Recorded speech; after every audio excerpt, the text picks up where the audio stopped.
ለምንድነው ጀዋር መሐመድ ሰሞኑን እንደዚህ እንጥር ያለ ብለን ማጣራት ስንጀምር ከውስጥ የደረሰን መረጃ ከአብይ አህመድ ጋር እና ከሽመልስ አብዲሳ ጋር ባደረጉት ስምምነት መሰረት 200 ሚሊዮን ብር እንለቅልሃለን አግዘን ተብሎ ተስማምቷል።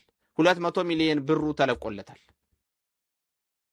ይሄ ነው የጀዋር መሐመድ ጩኸት፣ የጀዋር መሐመድ የሰሞኑ መፈራገጥ፣ የጀዋር መሐመድ ያንን የተለመደውን የሐሰት ክፍት አፉን የሚከፍትበት ምክንያት 200 ሚሊዮን ብር በዓለም አቀፉ ማህበረሰብ የመኒ ላውንደሪ ክትትል ተይዞ ታግዶ ነበር በብሔራዊ ባንክ።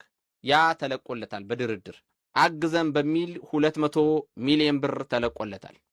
የሰሞኑ የጀዋር ሩጫ በተለይ አርበኛ ጠበቃ አስረስ ላይ ለምንድን ነው የሚለው ላይ አንድ ነገር ብዬ ወደ አንተ ልመልሰው። ጋሼ አንተ ትቀጥላለህ።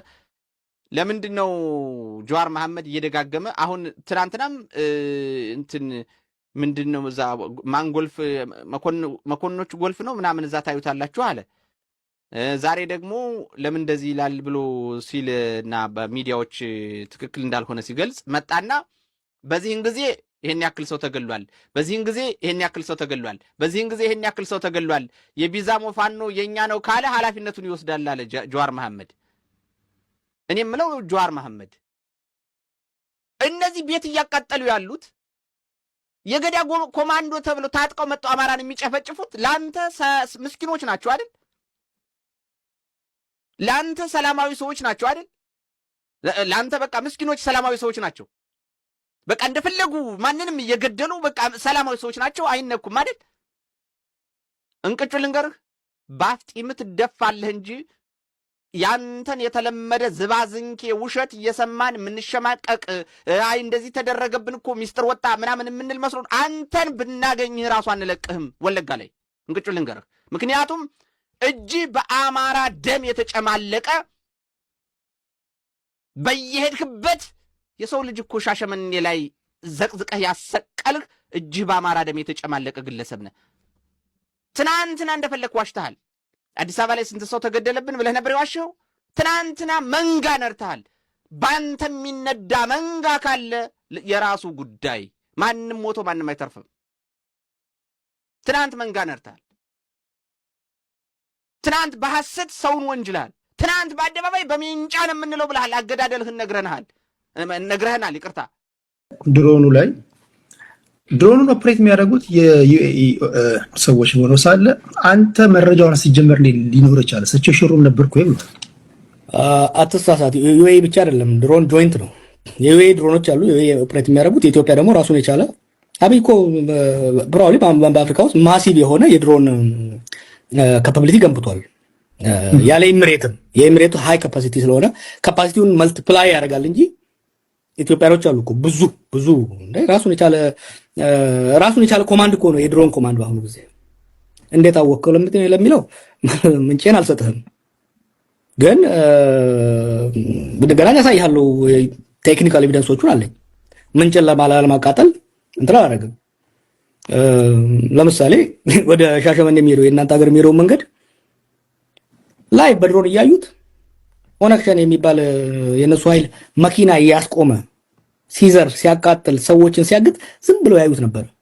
ቪዲዮን አገኘሁት፣ ለቀዋለሁ አልኳቸው፣ አቆሙት። ሶ ሀብ ነው ኢንተረስት እንትን ላይ እኔ ይኸውልህ ለምን መሰለው ለሁለት ምክንያት ነው ይሄንን ነገር ፎከስ ያደረኩት። አንዱ ተራ ዜጋ ላንስ የተወሰኑ ማስግድያዎቹን በጣም አሰቃቂ ግድያዎቹን ትላንት አስቀምጫቸዋለሁ። ሰው እያለቀ ነው እዛ አካባቢ። መጀመሪያው አማራ ሲያልቅ ነበር፣ አሁን ደግሞ ኦሮሞ እያለቀ ነው። ማህበረሰቡ እየፈረሰ ነው እዛ አካባቢ። ሁለተኛ እነሱ ለሚያስቡት ጽምዶ ብቻ ሳይሆን እኔ ወደፊት የአማራ የትግራይ ኦሮሞ ሊቃን የበለጠ ተቀራርቦ ከሌሎች ሊቃን ጋራ መሰረቱ ጠለቅ ያለ ኃይል ስምምነት መስጠት አለባቸው ነው። ይሄንን እዚህ ሆሮ ጉዱ ላይ የሚሆነው ነገር ካልፈቱት ጽምዶ የሚባል ነገር ሊፈጠር አይችልም። ለምን ነው ታውቃለህ? ደምንት እነሱ አናውንስ አድርገው ጆይንት ኦፕሬሽን ሲጀምሩ እዛ አካባቢ ግድያ ይጀምራል። ኦላና ፋኖ መጨፋጨፍ ይጀምራል። አስረስ እኔ ብዙ ነገሮችን እያየው ስለሆነ ሰሞኑን የሚያደርጋቸው ነገሮች የራሱን ማየት አለበት። ለምሳሌ ስለ ወልቃይት የተናገረው ነው ሰደው ባለፈው ስታሊን ሲጮህበት የነበረው ወልቃይትን በአማራ ጉልበት ስላለው ነው በጉልበቱ የያዘው። አማራ አይደለም በጉልበት የያዘው የፌዴራል መንግስት ነው። ህወሓትን መጥቶ አስወጥቶ ከአማራ ጋር ተባብሮ የያዘው ስቲል ዲስፒትድ የሆነ በድርድር ማለቅ ያለበት ጉዳይ የዌስተርን ትግራይ ጉዳይ በጉልበቴ ነው የያዝኩትማ የምትል ከሆነ ወይ ጽምዶ ተብሎ ጦርነት ከተጀመረ የትግራይ ኃይል ወደዛ ከገባ ፋኖ ላይ ወጋው ነው። እኔ ኢትዮጵያ ውስጥ ጦርነት ሊያበቃ ይገባል። ዲስፒትድ የሆኑ ቴሪቶሪዎች አሉ፣ አከራካሪ የሆኑ መሬቶችና ጉዳዮች አሉ። እነዚህን ጉዳዮች በጉልበት እንፈታለን የሚል ወደ ኋላ ሄድና በወልቃይት ላይ በትግሉ ጊዜ የነበረኝን የአማራ ተወላጆች በወልቃይት ላይ ያነሱት ሰላማዊ ጥያቄ በሰላማዊና ህጋዊ ህገ መንግስታዊ መንገድ መፈታት አለበት። ሀገር ቤት ከገባ በኋላ ከነገዱም ስገናኛ ስለነበረው ምንድነው ነገሩ ረገብ ይበልና ምንም ጉልበት ሳይኖር ከተቻለ በድርድርና በንግግር ካልሆነ በህግና በህገ መንግስታዊ አካሄድ ይፈታ ነው። መጨረሻ ላይ ምን ውስጥ ገባን? ወልቃይት የአብይ ካርዱ ነች። እና የወለጋም ላይ ያለው ነገር ወደፊት ለምናደርጋቸው ትብብሮች አደጋ አላቸው። ላቅ ሲልም ለሀገር አንድነትና ለህዝቦች ሰላም ከፍተኛ አደጋ ያለው ነገር ነው እና ወይ ይህ ኃይል አሁንም መንግስት የሚመዘውረው መሆኑን አምነው ሊያጸዱት ይገባል። እነመሮ ተሸወዱ። ለረጅም ጊዜ ልንገር፣ ፈቀደ አብዲሳ እስር ቤት ሆነ መረጃ እየሰጠናቸው ፈቀደ አብዲሳ መንግስት የላከው መሆኑን በነገራችን ላይ አሁንም እነ ዳውድ እኮ ፈቀደም ታጋይ ነው ብሎ ነው የሚያስቡት። ፈቀደ አብዲሳ መንግስት የላከው መዓት ዜጎችን አማራም ኦሮሞም የጨፈጨፈ በሽምግልና ለማስታረቅ ምን ሲሞክሩ ነበር። እነመሮ ጊዜ ወሰደባቸው። አስቀድመው እርምጃ ወስደው ማጽዳት ነበረባቸው። ወይ በቁጥጥራቸው ሰው መክተት ወይ የኛ አይደለም እኛ የምናዘው ኃይል አይደለም ብለው ግልጽ ማድረግ ነበረባቸው። ይህን አለማድረጋቸው በኦላ ስም መዓት ዜጎች በጣም አሰቃቂ ግድያ ተካሄደና ህዝቡ ጠላው። ኦሮሚያ ውስጥ ድሮ ለኦላ የነበረው እይታና እነፈቀደ በጣም አሰቃቂ ግድያዎችን ካደረጉ በኋላ ያለው አመለካከት ተቀይሯል። ለፋኖም እኔ ወለጋ ላይ ያለውን ያየሁት እንጂ እርግጠኛ ነኝ ጎንደርም ጎጃምም ወሎም ላይ ሳክስገው አስገብተዋል ሰዎች ብዙ ነገሮችን የሚሰሩ ማለት ነው። አማጺ ባለፈው ከአንተ ጋር ስንወያይ አማጺ ሊያሸንፍ የሚችለው ከአገዛዝ የበለጠ የሞራል ልዕልና ሊኖረው ሲችል በህዝብ ፊት ለፊት ለህዝቦችን መብት የህዝቦችን ሰላም ለራሱ ሳይበላ ህዝብ የሚያበላ እንጂ ከህዝብ አፍ ቀምጦ የሚበላ ከሆነ ዜጎችን ከግድያ የሚታደግ እንጂ ዜጎችን የሚገል ነው ከታየ ምንም ያህል ሁለተኛ ኮዝ ቢኖር ስቴት ያሸንፋል።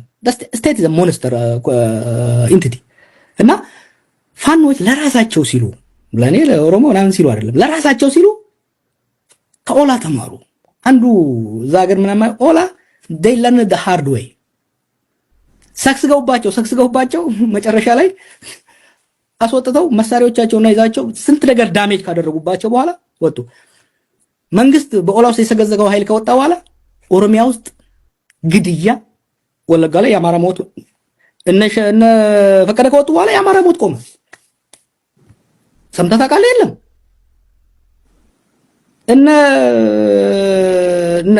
ይሄ ኃይል ከወጣ በኋላ ኦሮሚያ ውስጥ አፈናዎች፣ አንዳንድ ግድያዎች ይኖራሉ፣ ግን ሲግኒፊካንትሊ ቀነሰ። ጦርነት ማሸነፍ ይችላሉ ብለህ ታምናለህ? ከዛ ወደ ጥምዶ እንመጣለን። ይሰማችኋል? ኦኬ። እሱ እንትን ላይ የሚመሰረተው ብዙ ፋክተሮች ማየት መቻል አለብህ። ይህን ጽምዶን እንግዲህ ጽምዶ የአራት ኃይሎች ነው የሚሆነው ከሆነ የኤርትራ፣ የትግራይ፣ የአማራና የኦላ የፋኖ የኦላ ነው የሚሆነው። ዋናው ቆጣሪው ግብጽ። እሱን ልምጣልህ። ፊት ለፊት ተሰላፊዎች ሜዳ ውስጥ የሚጫወቱት ኳስ አቀባይንና ቲፎዞን አይደለም። እኛን ሳንቆጥር ሌሎችን ሳንቆጥር ሜዳ ውስጥ የሚጫወቱት ለሻምፒዮንስ ሊግ የሚጫወቱት ኤርትራ፣ ትግራይ፣ ሻቢያ፣ ህወሓት፣ ፋኖና ኦላ ነው የሚሆኑት በዛ ወገን። በዚህ ወገን አብይና አብሯቸው ያሉ ቲፒኤፍ፣ ሌሎች ይኖራሉ። ኮምፕሊኬትድ የሚያደርገው ካልኩሌሽኑን አንተ ያነሳው ቸኩላ ያነሳው ቲፎዞቹና ኳስ አቀባዮቹ።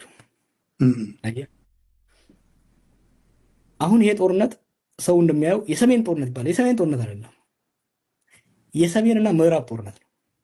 ሰሜን ምዕራብ ፕሮባብሊ ምስራቅ በአፋር በኩል እሺ፣ አፋርም ሰሜን ነው ብለው፣ ግን የሰሜንና የምዕራብ ነው። ምክንያቱም ሱዳን አሁን የጦርነታችን አካል ነው የሆነችው። ኢትዮጵያ RSFን ትደግፋለች። ሳፍ የቡርሃን ደግሞ ህዋትን እና ያንን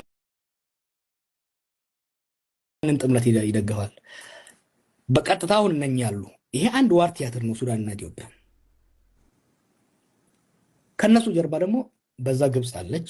ከዚህ ግብፅ ጀርባ ቱርክና ሳውዲ፣ በዚህ ደግሞ ኤሚሬትና እስራኤል አሉ።